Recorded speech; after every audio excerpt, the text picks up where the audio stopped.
శ్రీమాత్రే నమ. జై గురు దత్తాత్రేయ నమ. ఈ వీడియోలో మనం మే 18వ తారీఖు నుంచి అంటే సుమారుగా మనకి ఈ మే నెలలోనే ప్రధాన గ్రహాలు రాశులు మారడం జరిగింది. అలాగే శని భగవానుడు కూడా మనకి మార్చి 29న మారడం జరిగింది. ఈ గ్రహాల మార్పు మేషరాశి వారి మీద ఎటువంటి ఆర్థికపరమైనటువంటి ప్రభావాన్ని చూపుతూ ఉంటాయి.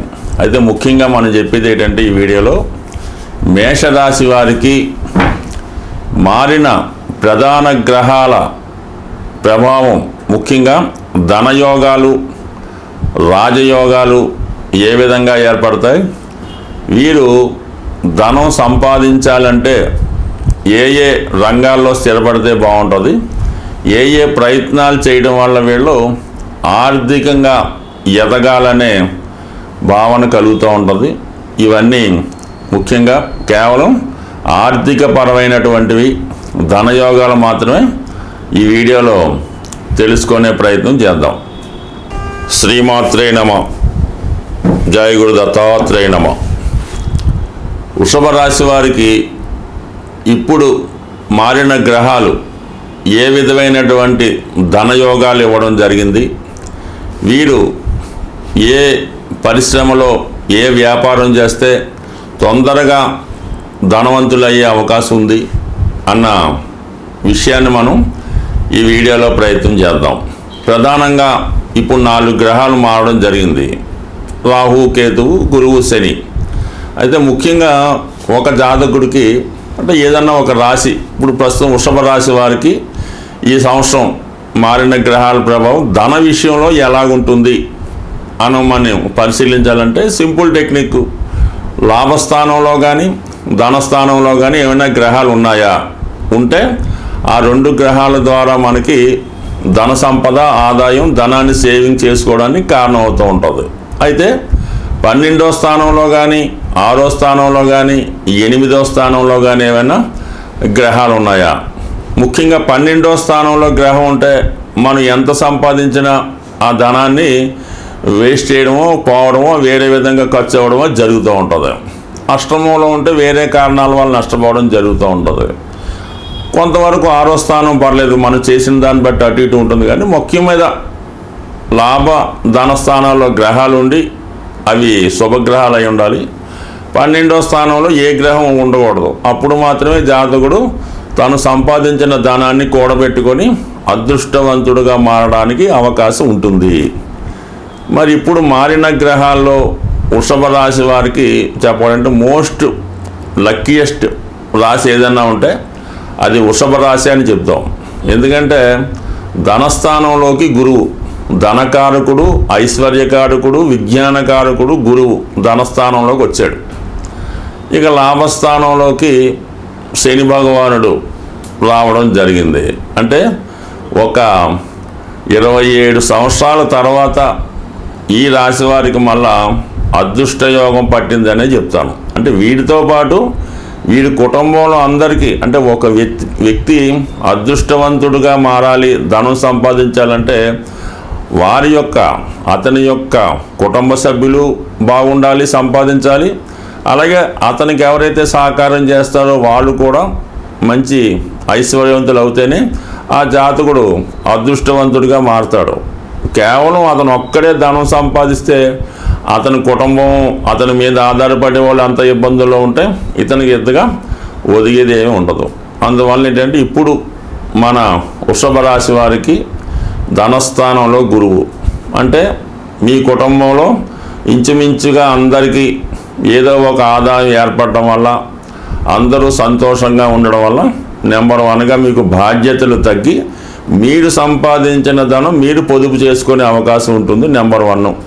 దాని తర్వాత ధనకారకుడు అవ్వటం వల్ల మీరు ఏదైనా ఫైనాన్స్ సంస్థలో కానీ బ్యాంకింగ్ రంగంలో కానీ ప్రవేశించడం వల్ల ఆర్థిక పరంగా మీకు ఉద్యోగ అవకాశాలు ఈ రంగాల్లో రావడం జరుగుతుంది. లేదంటే మీరు ఈ గురువుకు సంబంధించినటువంటివి ఆధ్యాత్మిక కార్యక్రమాల్లో ఇంట్రెస్ట్ ఉన్నవారు, పాల్గొన్నవారు కంపల్సరిగా మీరు ఈ యజ్ఞ యాగాదులు చేయడం వల్ల, జ్యోతిష్యం, వాస్తు వంటివి చెప్పడం వల్ల, లేదు ఉపాధ్యాయ వృత్తి వల్ల అంటే మీరు ట్యూషన్ సెంటర్ పెట్టుకోవచ్చు, ఒక స్కూల్ పెట్టుకోవచ్చు. అలాగే మీరు ఒక అడ్వకేట్ అయింటే ఒక ఆఫీస్ పెట్టుకోవచ్చు. స్వతంత్రంగా మీరు ప్రాక్టీసు బ్రహ్మాండంగా చేసుకోవచ్చు. మీరు ఒకవేళ ఉద్యోగమైనా ఈ ప్రైవేట్గా ఇవన్నీ చేసుకోవచ్చు అన్నమాట. మనం ఇప్పుడు చెప్పినవన్నీ మరి జ్యోతిష్యానికి సంబంధించినవి, అలాగే విద్యకు సంబంధించినవి, అలాగే ప్లేడరు న్యాయవాదికి సంబంధించింది చాలా వరకు బాగా రాణించే అవకాశం ఉంది. ముఖ్యంగా గురువు మీకు అష్టమాధిపతి అవడం వల్ల మీకు వారసత్వంగా రాసినటువంటి ఆస్తి ఈ సమయంలో మీరు ప్రయత్నం చేయడం వల్ల వారసత్వ ఆస్తి వస్తుంది. చాలా కాలంగా మీరు రుణం ఇచ్చినటువంటి ధనం తిరిగి వస్తుంది. లేదా ఇన్సూరెన్స్ ద్వారానో చిట్ ఫండ్స్ ద్వారానో ఉంటే ఆ విధంగా రావచ్చు. లేదంటే మీ ద్వారా ఎవరైనా ప్రయోజనం పొందితే వారు మీకు పెద్ద మొత్తంలో ఒక ప్రైజ్ మనీ లాగా ఇచ్చే అవకాశం ఉంటుంది. సో ఏదైనా ఒక కారణం ఏముంది, కుటుంబ సభ్యుల సహకారం ఉండొచ్చు, అదృష్టపరంగా రావచ్చు, మీకు మొత్తం మీద ధనయోగం ఏర్పడింది. అంటే ఇది మీ ఒక్కరితో పాటు మీ కుటుంబ సభ్యులందరికీ ధన మార్గం ఏర్పడడం వల్ల ఎప్పుడూ ఆనందంగా ఉండే అవకాశం ఉన్నది. ఇక లాభస్థానంలో శని భగవానుడు, వృషభ రాశి వారికి శని యోగకారకుడు, భాగ్య రాజ్యాధిపతిగా లాభస్థానంలో వచ్చాడు. అంటే మీరు వ్యక్తిగతంగా ఎక్కువగా శని భగవానుడు పరిశ్రమలు స్థాపించడం వల్ల, యంత్రాలు లాంటివి ఏమన్నా ఉపయోగించి వాటి ద్వారా సహకారం లభించవచ్చు. అలాగే మీరు విదేశ ప్రయాణం ద్వారా లాభించవచ్చు. ముఖ్యంగా ఏంటంటే ఈ సమయంలో మీరు ఏదైనా ఒక ఇండస్ట్రీ లాంటిది 10 మందికి ఉపయోగపడే ఇండస్ట్రీ లాంటిది ఏమన్నా ప్రారంభించడం వల్ల మీకు శని భగవానుడు 11లో ఉన్నప్పుడు ఏమవుతుందంటే అటువంటి ఉపయోగపడుతుంది. అంటే మీకు ముఖ్యంగా శ్రామికులు, అంటే మీకు దాన్ని కొంతమంది ఎంప్లాయీస్ అంటారు, శ్రామికులు అంటారు, లేబర్ అంటే ఏదన్నా ఉండవండి, మీకు ప్రజల సహకారం, శ్రామికుల సహకారం లభిస్తుంది. అలాగే మీకు శని భగవానుడు ఉండటం వల్ల యంత్రాలకు సంబంధించింది, ఐరన్కు సంబంధించింది, ఈ సిమెంటు, ఈ భూమి, వీటన్నిటికి సంబంధించిందో కలుగుతూ ఉంటుంది. లేదు మీరు రాజకీయ రంగంలో ఉంటే ఖచ్చితంగా రాజకీయంలోకి ప్రవేశించవచ్చు.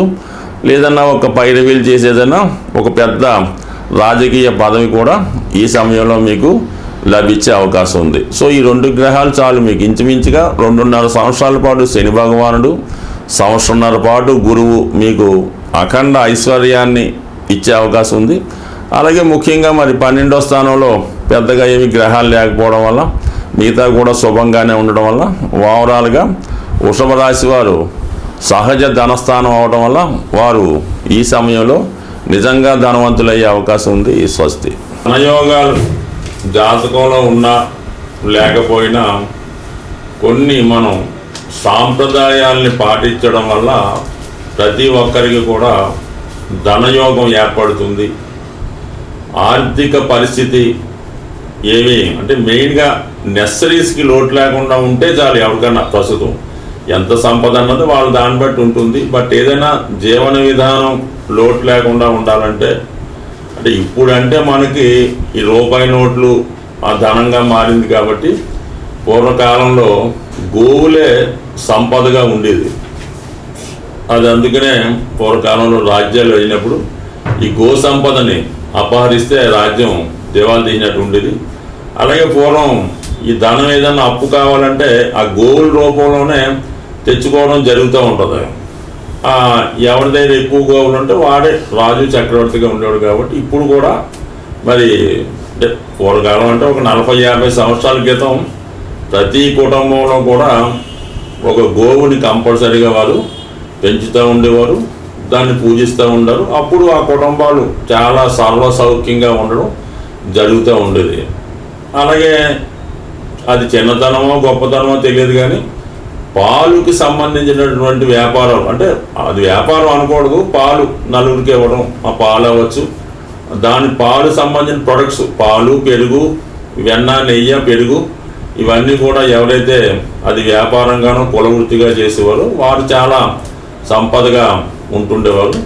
ఇప్పుడు అవసరమైన ఏదైనా పర్లేదు కానీ గోవుని సేవించడం వల్ల, అంటే ఇప్పుడు సిటీలో మనకి సేవించడానికి ఉపయోగం లేకపోవడం వల్ల ఏదైనా మనం గోవుని అంటే మన పల్లెటూరులో ఉన్న మీకు పట్టణంలో ఉన్న గోశాలలు ఉంటాయి.